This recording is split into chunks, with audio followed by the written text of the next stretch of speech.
سبيل الدموع سبيل مريح تنهدى يا صاحي كي تستريح وبث الدعاء. Saya pernah mendengar cerita tentang manusia masuk surga dan neraka. Di antaranya kisah tentang wanita tunasusila pelacur yang masuk surga karena menolong seekor anjing. Kisah seorang yang masuk surga tapi belum pernah sholat dan sujud, orang masuk surga dan neraka karena seekor lalat. Pertanyaan saya, apakah saat ini sudah ada umat Nabi Muhammad atau manusia yang sudah berada di surga neraka? Bukankah manusia akan masuk surga neraka setelah hari kiamat? Kisah tentang seorang perempuan WTS membuka sepatunya, sepatu kulit, dimasukkannya ke dalam sumur, dituangkannya ke anjing yang menjulurkan lidah. Bukan umat Nabi Muhammad, tapi cerita tentang Bani Israel. Allah mengampunkan dia dan dia akan masuk surga. Apakah di surga itu sekarang sudah ada orang di dalamnya? Nabi Muhammad dulu masuk ke surga untuk apa? Meninjau-ninjau, menengok-nengok. Orang yang soleh meninggal, rohnya masuk ke dalam burung paruh warna hijau. Burung itu terbang ke sana kemari. Buka kitab Ar-Ruh, ditulis oleh Imam Ibnu Qayyim Al-Jauziyah. Bapak, ibu, adik-adik, kalau mau baca kitab tentang surga, neraka, alam barzah, dua kitab. Pertama At-Tazkirah Imam Al-Qurtubi, Ar-Ruh Imam Ibnu Qayyim Al-Jauziyah. Ada orang-orang dibawa singgah ke surga jalan-jalan. Ini pemukiman, real estate, rumah mewah. Nanti akan ditempati 1 Januari 2018. Tapi sebelum itu orang boleh jalan-jalan, nengok, survei-survei dulu. Makanya orang mati syahid wajahnya senyum. Kenapa orang mati syahid wajah senyum? Karena sebelum nyawanya keluar, malaikat sudah mengepakkan sayapnya. Di situ nampaknya kau akan mati, kau tinggal di lorong blok C nomor 15. Senyum dia. Nah, ini kita sekarang jangankan tempat surga, parkir pun payah. Apa hukumnya jika saya sholat sambil menutup mata agar sholat saya menjadi lebih khusyuk? Apakah ini tak boleh Pak Ustadz? Sebab dulu saya pernah tanya hal ini pada dosen agama, katanya ini tak boleh karena dianggap tak sopan pada Allah. Sementara jika mata saya terbuka, saya sulit untuk khusyuk. Adakah solusi untuk saya Pak Ustadz? Thanks. Ada gambar senyum. Titik 2. Sekarang saya mau menunjukkan beberapa riwayat sahabat Nabi itu sholatnya pejam mata atau buka mata. Jangan jawab. Nabi jadi imam, sahabat di belakang. Ketika sedang sholat, Nabi buka selopnya, sendalnya. Waktu itu Masjid Nabawi pasir.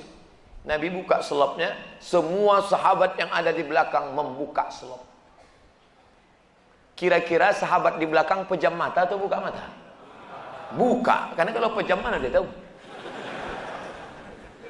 Uqtulul aswadaini fi shalah, bunuhlah dua yang hitam ketika kau sedang sholat. Allahu Akbar. Lewat dua yang hitam. Apa yang hitam itu? Kalajengking dengan ular. Bunuh. Kira-kira orang sholat bisa ada dua yang hitam lewat, dia tahu matanya terbuka atau tertutup? Terbuka. Kalau tertutup, tiba-tiba udah tegak anaconda. Nah, terbuka. Jadi masalah sholat terbuka atau tertutup, terbuka. Tapi ada saat tertentu kita mesti tutup. Saya pernah mengalami. Pas di depan saya pakai baju kaos, tertulis di belakangnya, hidup memang susah, jangan bikin susah. Asal saya buka, terbaca Pak.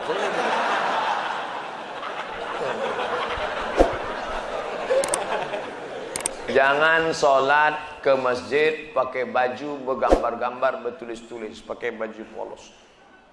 Gambar. Sudahlah hari Jumat, besok terlambat datang ke tengah, tulis di belakang. Emang masalah buat lo?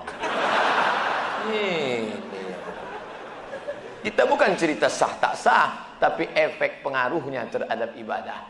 Bagaimana pandangan Islam yang baik dalam mencari pendamping hidup seorang istri? 4 orang Pak Ustaz, sifatnya 4. Tungkahul mar'atu li arba', perempuan dinikahi karena 4. Apa yang pertama? 5 liha, karena kaya. Kenapa kau nikahi dia? Gimana lah Pak Ustaz, ku tengok cincinnya 3 biji.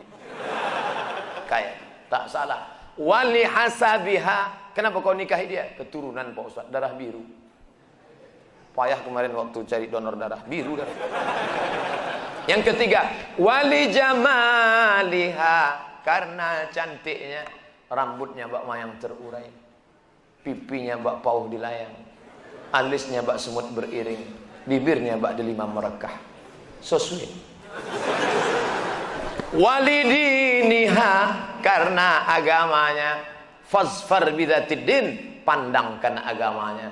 Kau nikahi karena sukunya. Berapa banyak orang melanggar pantangan suku, dipecat dari suku. Kau nikahi dia karena kayanya, hartanya hilang melayang, kau tak suka lagi. Kau nikahi karena bentuk rupa, perempuan bagaikan bunga, kuntum mekar, setelah itu layu, semuanya layu, dia akan berubah. Nikahilah karena agamanya. Ustadz Somad, ya, saya mahasiswa Ustadz dulu, ya. Bisa, saya udah tamat kuliah Pak Ustadz, mantap. Udah kerja Pak Ustadz, alhamdulillah. Belum nikah Pak Ustadz, nauzubillah.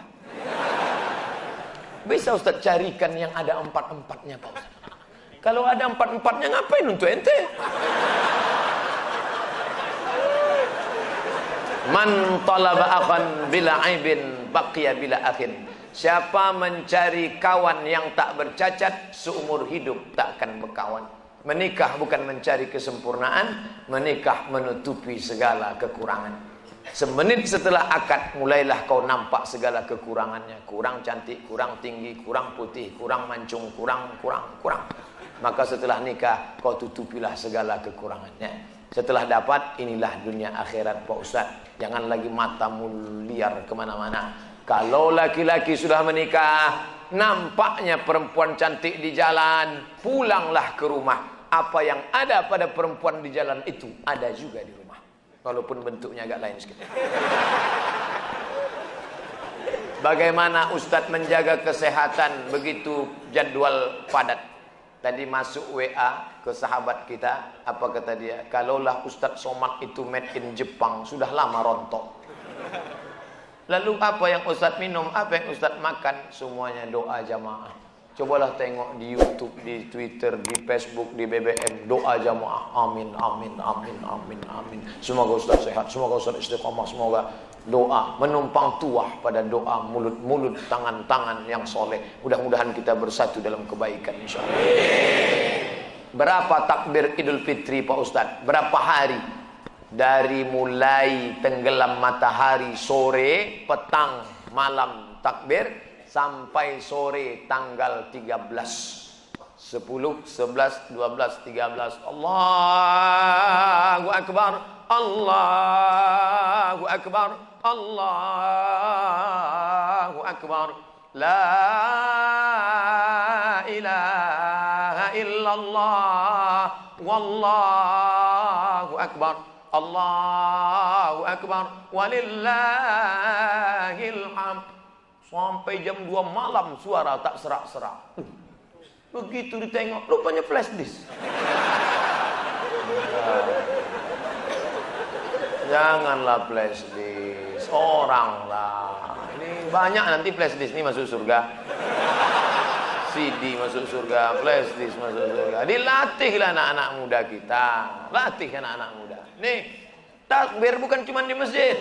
Selama 4 hari itu takbir. Anak-anak, ibu-ibu di rumah sambil masak opor, masak rendang, masak gulai kambing. Allahu Akbar, Allahu Akbar. La ilaha illallah. Garamnya kurang. Apa yang membuat Ustadz tetap istiqomah berdakwah dari masjid satu ke masjid lain? Bukankah Ustadz sudah ada tawaran TV swasta untuk mengajak Ustadz mengisi acara di salah satu stasiun TV yang kita semua sudah tahu kalau tampil di TV bayarannya besar? Dia mau saya harus ganteng. Masuk TV itu 2, ganteng betul atau buruk betul. Saya pula kan tidak pala buruk, tapi ganteng pun tidak juga. Pakaian itu harus begini, harus begitu. Nah, itu yang tak bisa. Tapi yang paling berat ini jadwal. Jadwal harus gini. Saya tak bisa jadwal. Saya sudah penuh sampai 2018 Idul Fitri. Saya sudah. Nah, nanti setelah itu barulah kita masuk ke TV-TV. Kok muat? Apakah memang ada hadis yang mengatakan tidak kujamin umatku 14 abad akan datang? Seandainya di sini memang ada, apa yang tidak dijamin? Syafaatnya atau ibadahnya? Mohon pencerahan. Tak ada. Nabi jangan berkecil hati hidup zaman sekarang. Apa kata Nabi sallallahu alaihi wasallam? Al ibadatu fil haraji kahijratin ilayya. Siapa yang tetap istiqamah beribadah padahal waktu itu banyak fitnah-fitnah, sama macam berhijrah bersama Nabi Muhammad sallallahu alaihi wasallam. Jadi jangan mengutuk nasib. Mengapa aku hidup di abad sekarang ini? Kenapa tak hidup zaman Abu Bakar, Umar, Utsman, Ali? Kalau mental model ini, hidup zaman dulu pun jadi Abu Jahal, Abu Lahab. Jangan berduka. Anak-anak muda, kalian yang banyak godaan, justru hebat. Ini anak-anak muda yang datang malam ini luar biasa. Tadi udah ada yang ngajak ke karaoke, ada yang ngajak ke night club, ada yang ngajak main gaple, ada yang ngajak dangdut. Dia tolak itu semua. Maka sama macam hijrah bersama Nabi Muhammad SAW. Tuh, bro, kita gimana karaoke malam ini? Tidak, aku mau ngaji ke sana. Ada Ustaz Somad datang. Itu. Setelah, jadi gimana? Pulang dari sana kita.